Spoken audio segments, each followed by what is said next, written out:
I'm sure on many occasions you must have heard or read somewhere that vitamin D is good for almost everything under the sun. Many experts advocate taking it daily, whereas some would offer you an injection once in a year so as to act as a booster. Wait, but is that a real truth? Does one size really suit all? On the World Vitamin D Day, let's explore and shed some more light on the sunshine vitamin. So let's roll.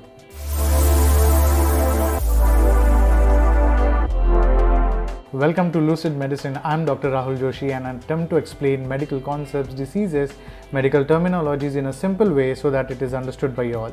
So hit that big red subscribe button and the bell icon for all the new videos. Did you know that over a past decade, no supplement has been as recommended as vitamin D?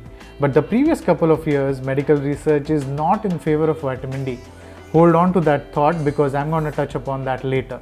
But first, let's get the basics of vitamin D clear. Research on chemical nature of vitamin D initiated in 1924, and when Steenblock and Hess demonstrated that antirachitic activity could be induced in foods containing certain fat-soluble substances by exposure to ultraviolet light.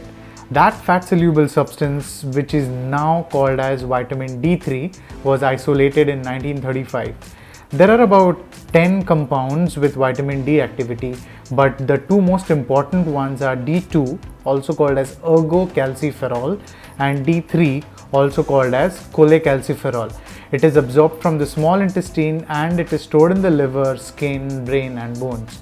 We all know the basic functioning and the purpose of vitamin D thanks to the traditional and the new age media channels which we have. But the claims which go beyond the bone health are always a matter of big debate amongst doctors and researchers. Vitamin D helps in bone repair, prevents tooth decay, prevents in osteoporosis in postmenopausal women, treats vitamin D deficiency or dependent rickets in children. Calcium and vitamin D3 together are very necessary during and after pregnancy. But what if I tell you that the newer evidence suggests that even in the tropical countries having ample sunlight for most of the times in a year, still have more than 90% of the population in the vitamin D deficient category. Isn't that surprising?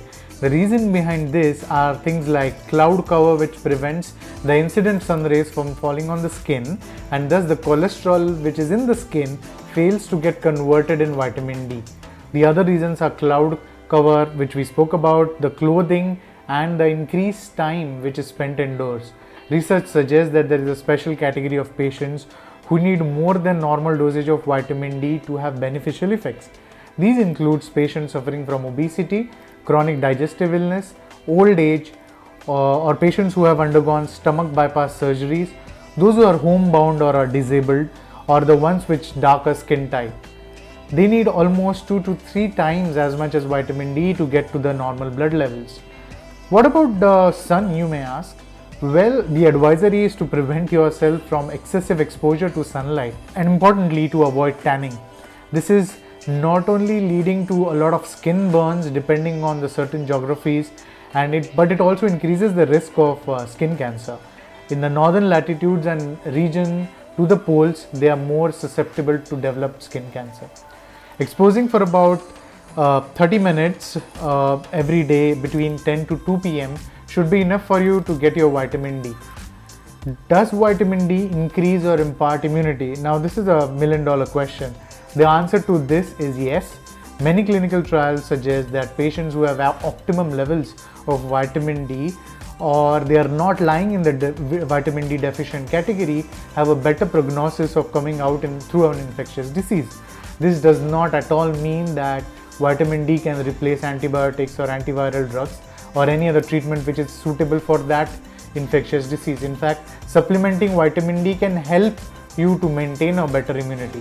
This also applies to the big provocative question, that is vitamin D the magic pill that can drive away COVID-19? Honestly, there is emerging evidence that healthy vitamin D levels may make the infection of COVID-19 less likely and less severe, but it is too soon to tell if it is the truth because the evidence around vitamin D and COVID-19 are both developing. Also, do not fall into the trap that vitamin D is so good we can take as much as we want.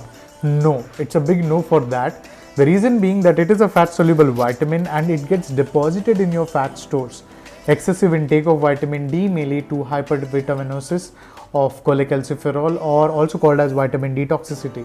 The signs include unusual thirst, sore eyes, vomiting, diarrhea, and excessive calcium in your bloodstream. Taking mega doses of vitamin D or injections are yet to prove that it really helps. Patients with kidney related diseases, digestion issues, active management of osteoporosis, etc. are very specific group of people who essentially require injections. The takeaway on vitamin D is that the research is constantly evolving.